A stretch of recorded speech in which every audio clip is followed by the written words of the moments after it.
По повод Светскиот ден на чистењето, општина Кучани заедно со комуналното јавно претпријатие Водовод, основните и средните училишта заеднички организираа еколошки настан со што на одредени подрачја при општината се изврши чистење со основна цел загадените места да се сведат во нормала, чиста средина и повторно да се стават во употреба. Професорот во Средното општинско училиште Гошо Викентиев во Кучани и Ленка Глигорова Јосифовска истакна дека ваквиот настан ќе биде еден путтик за граѓаните да фрлањето на отпад го извршуваат во соодветните курпи за отпадоци, а средината да остане здрава и еколошко чиста. Ете денес како по повод Светскиот ден на чистењето,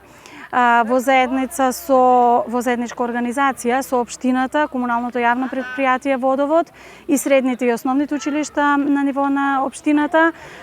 заеднички одлучивме, таргетиравме одредени подрачја каде што имаме направено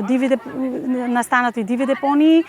ги таргетираме местата, се организираме, се обидуваме да ги сведеме во една нормална и во чиста состојба, повторно ги ставиме во употреба. И се надеваме дека тоа што ние го направивме и го правиме ќе биде, нека биде ова како апел до граѓаните, ќе биде зачувано и ќе внимаваат граѓаните во иднина, ќе ги користат соодветните садови за да го фрлаат отпадот, за да можеме да ги задржиме во една чиста и здрава средина за нормално живење. Националниот ден за чистењето се одбележува секоја година во државите во третата седмица од септември. Тој промовира организирани поединечни настани за чистење и волонтирање за да се зачува околината здрава и чиста.